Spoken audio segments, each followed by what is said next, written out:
Hello Reborners, my name is Karen and this is Making Dolls with Karen. We're back with Aspen and Leif. They had their one coat of warm blush and then I blushed them up a little bit with some red blush and they got a bake. I don't think they're dark enough, so I'm going to put another coat of warm blush on them. Could be a mistake, but I'm going to do it anyway. I'm going to try it. I can still see all their little enhancements. The blue in their forehead doesn't show as much as it probably should have, but that's okay. Everything else shows really, really well. And I don't know. I like their shadowing. I like their coloring pretty much. They just need to be a little dark. A little darker. So this is not dark enough. It just looks a little too pale for a preemie baby to me. So we're going to put a little more on him. Well, her too, but you know, I'm working with him right now. And whenever they get finished, I think I've decided I'm going to root them. I'm going to try to do the most sparse hair I ever did. Little preemies hardly have, well, most babies hardly have any hair. I mean, it's spaced apart, it's real thin, it's really, really short usually. However, we did have a neighbor that had a baby, and his hair was so not even. It was like one side of his head, the hair was short and normal baby looking, and on the other side of his head, his hair was real, real long. And he was born that way.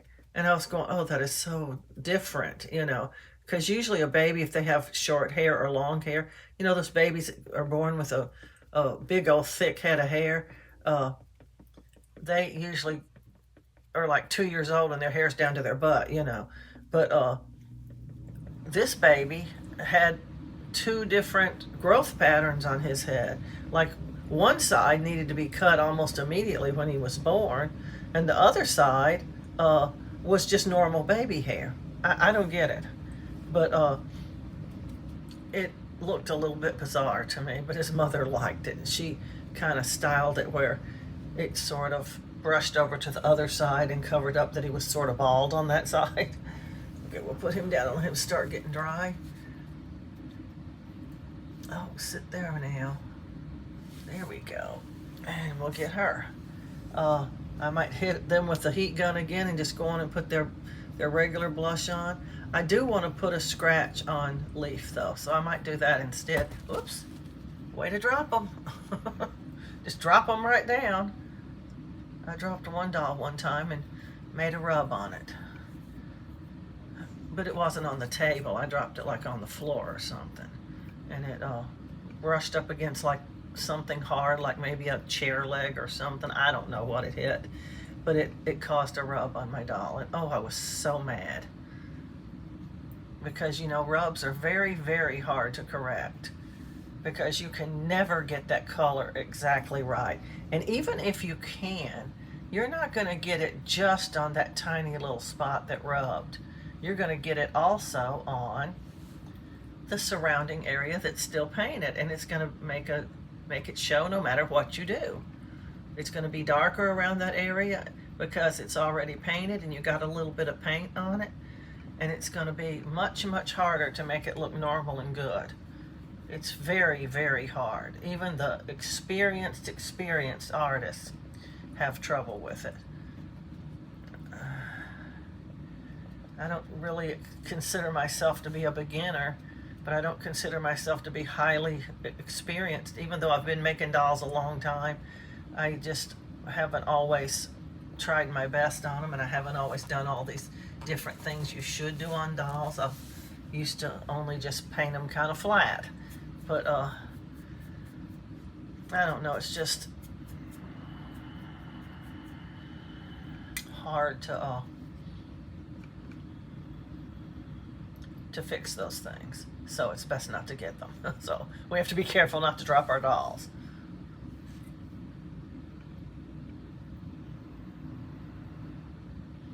After I get through with Aspen and Leif, I think I'm going to get new sponges. These sponges have had it.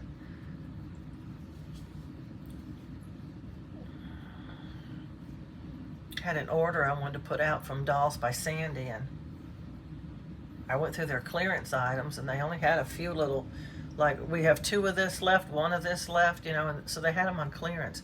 And one of them was this really, really adorable looking little petite ami baby dress, and it was on clearance for $20. And I was going to get it, but, well, I snoozed, and I lost it. Somebody else bought it. It sold, and I was very upset. I found out today it sold. I was going to buy it today. I went on there to do it, and it's gone. Oh, that just made me so upset. I really wanted that for photographs. You know, when you're making your photographs for your baby, you want them to look their absolute best, you know, no matter what they're going home in. You want people to see what their potential is. And, well, stay up there. And I thought it would make a great prop dress. And, well, I don't have it now. I guess I'm going to go scrolling through eBay or Etsy or Macari or one of them to try to find a petite ami dress that I can stage my dolls with. I wanted that so bad because it was brand new and it was only $20.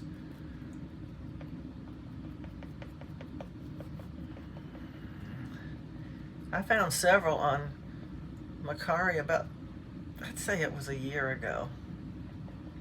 But they just still wanted so much for them. Like $35. I mean, I don't even know what they cost in a store. I don't know, but it's a boutique dress and they're expensive, and, well, no doll will go home in it. It would just be for a prop. But I'd like to have a pink one and a white one and a blue one, but, you know, all that stuff is costly. Very costly. And, this is why they're prop dresses, I guess. I'd like to have some cute little boy things too, you know, that you can just stage them in and make them look so cute. And I'm going to try to find something that sort of looks like it goes together to photograph. I have a closet full of doll clothes. Well, baby clothes. They're real baby clothes. They're not doll clothes. But the closet is full of them. But as far as having something for a boy and a girl that look like they go together, I don't think I have anything. I'm going to do my best to find maybe a pink and a blue something that I can put on them and make them look like they go together at least, you know. I don't know. I don't know if I'll find anything in there. Might have to order something, but I want them to look super cute when they get their clothes on. I'm going to give them the same color hair, I think.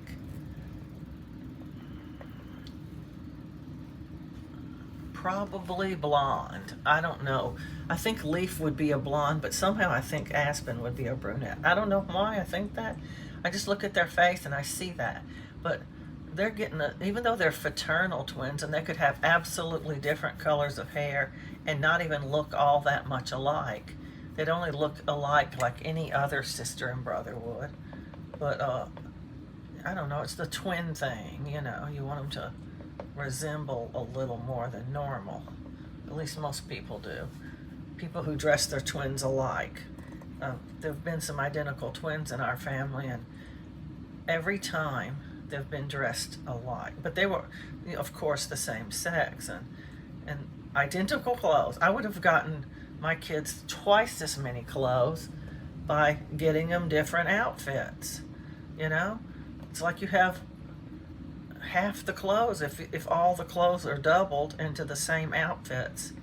You know, they could have twice as many by just getting different outfits, and they can still share them. One of my nieces had identical twins, and they forever and ever were always in competition. Like, I just know you have my clothes on. I just know it. And their mother would say, they're exactly the same, but those are mine. I just know it. Hers are prettier. Hers look nicer. Hers are newer. They always were in competition with each other, always. These are her shoes because the shoelaces are raggy looking. I mean, they were identical, dressed identical all the way down to what color socks they were wearing, which style of shoes they were wearing, everything. What color bow was in their hair. I mean, everything. And they just looked like a carbon copy of each other, too. I mean, seriously, you could not tell them apart. I couldn't anyway. I mean, their mother could. Everybody was always going, which one are you? And they hated that. They hated somebody saying, which one are you? They expected people to know them apart. And, well, we didn't see them that much because it's just a niece's children. A niece we didn't even see that much. And, you know, it was mostly holidays when you'd see them, and then you couldn't tell them apart. That one sure does look painted. And that one looks painted. Yep, I painted those. These are the ones I didn't paint. Anyway, they were cute, and it looks cute. It does. It looks cute to dress them alike. And my niece said, that's half the fun of having twins is you dress them alike. If you can't dress them alike, then man, that's just not it.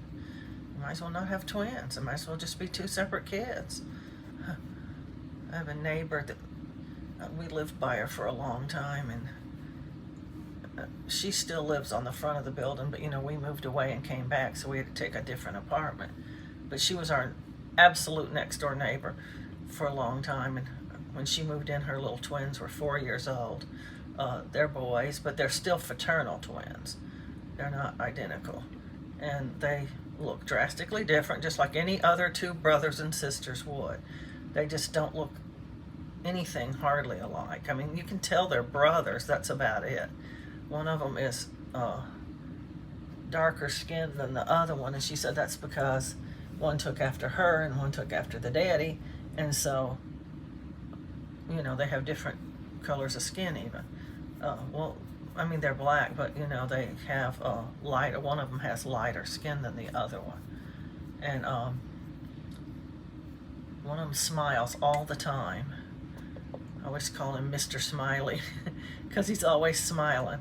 Always. I mean, even when he's mad, he'll smile when he sees you. He'll see you coming up or something, or they'll be coming up and you'll be sitting on the porch, and he'll just break out in a grin. So cute, cute little boy. And then his brother is always almost frowning almost all the time.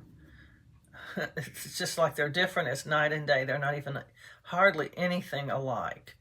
I mean, but they do look like brothers still. And sometimes, the whole story was so I could say this.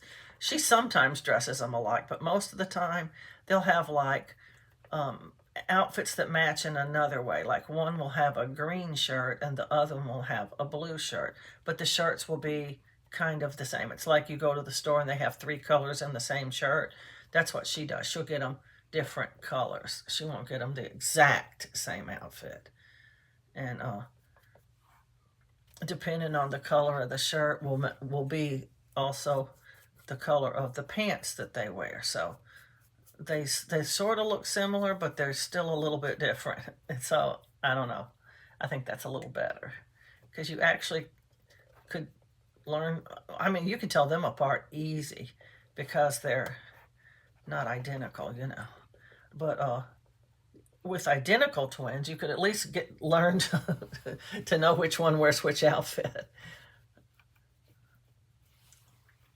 Because you can't tell by looking at them. It took me many years to figure out how to tell those twins apart, that my niece's twins.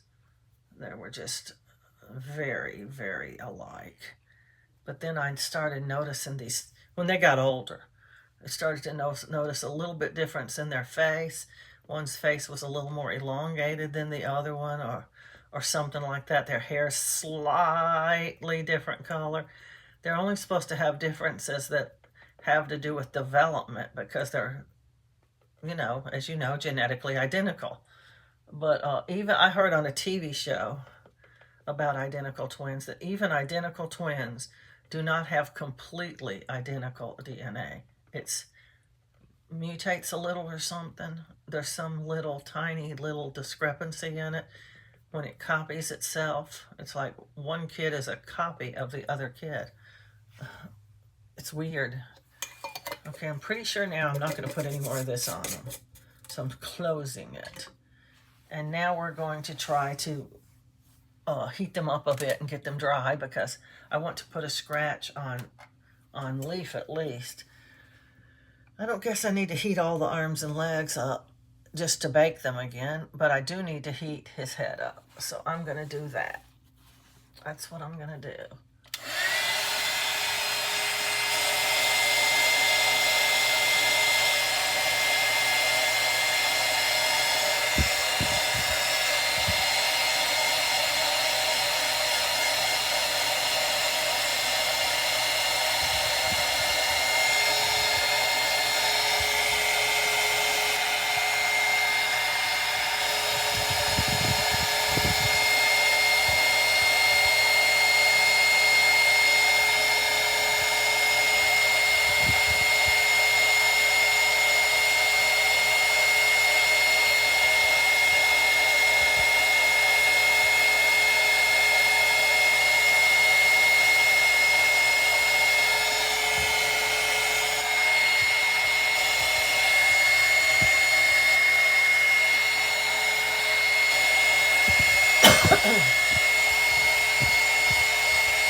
He's probably 90% dry. I only did his face.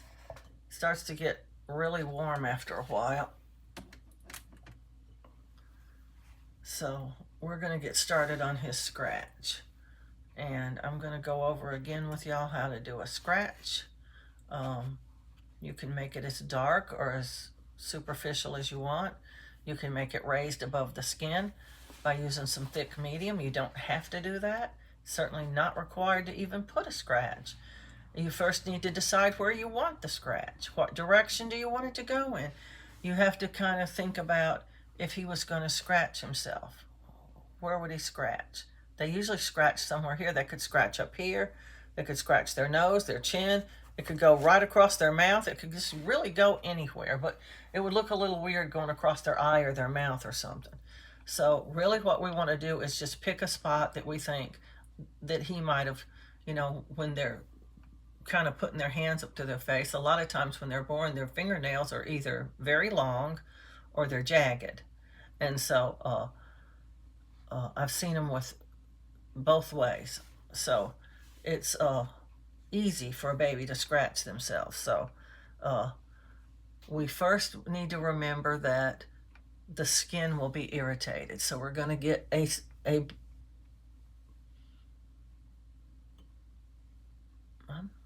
okay, I'm confused now on which one of these I just dipped. I think it was that one. We're going to get a brush, and I'm going to just color some of the background of where the scratch is going to be with the paintbrush to make it look like his skin is a little bit redder in that spot than what's normal. And I think I'm going to put it on his forehead. I've never given one on their forehead, I don't think.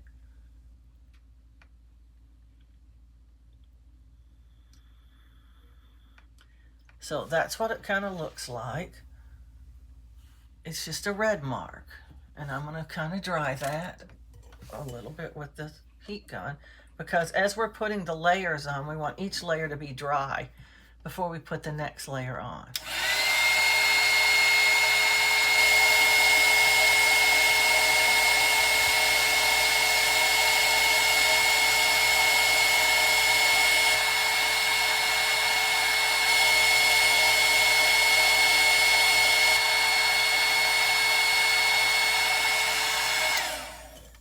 doesn't take much to dry that really almost dry paint to begin with. It's almost dry anyway, so.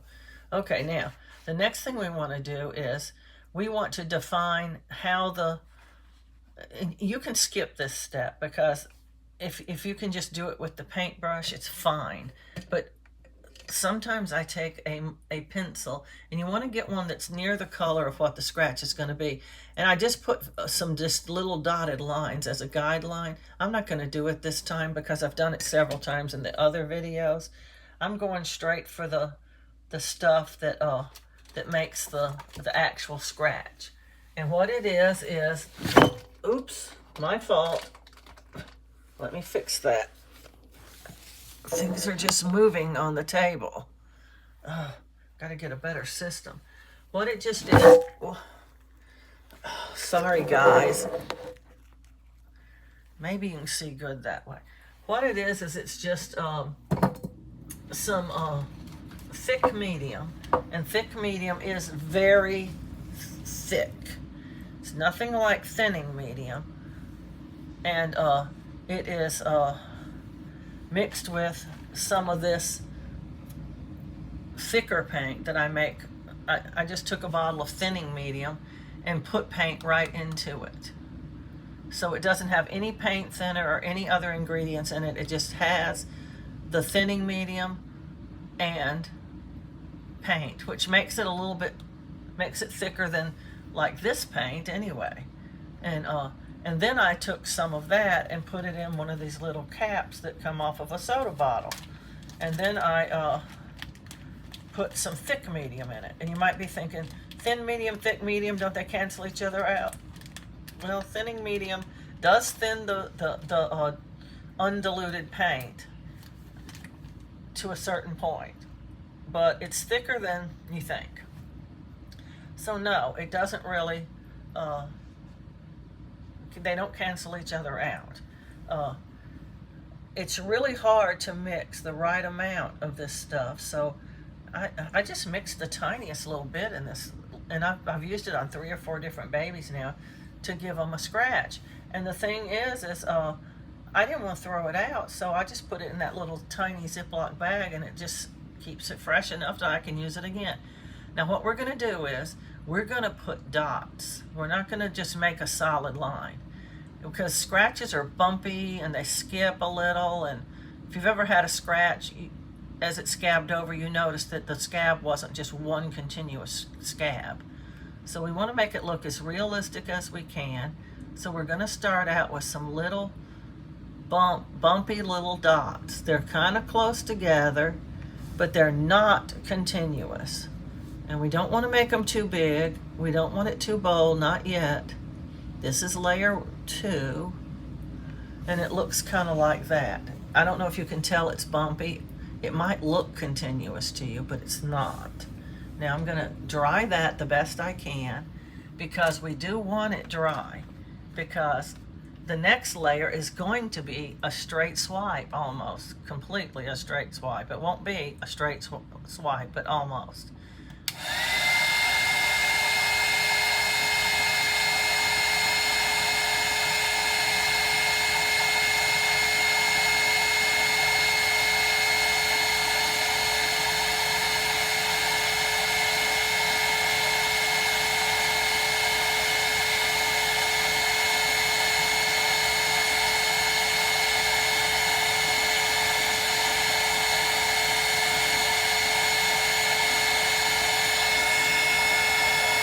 You just have to keep doing this until it doesn't look shiny anymore.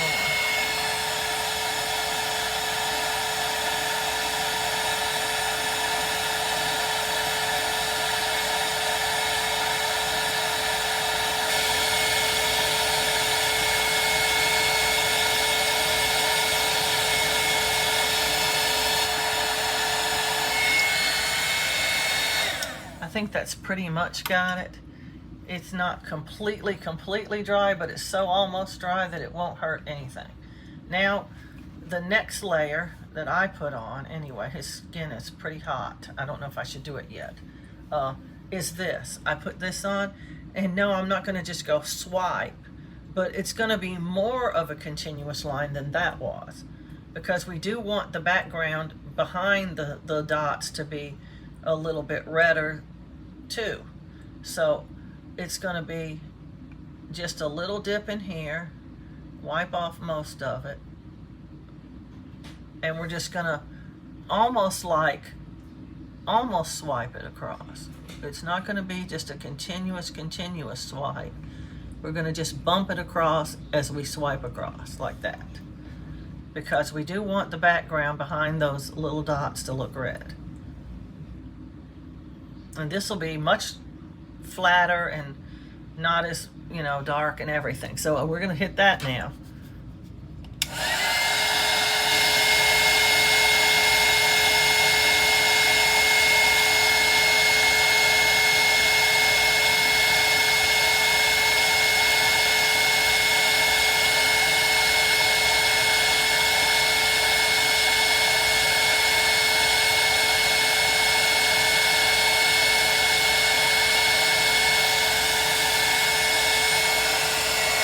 And that is absolutely drying fast, because his skin's so hot already. So now we're going back to our bumpy one, and we're going to put bigger dots this time. Fewer dots and bigger and further apart. So he looks like he's got a wound for sure. He got wounded. That's a big scratch, and it's going to be kind of dark, I think. So we're just going to put further apart little dots. That's just too much on there. There we go, that's better.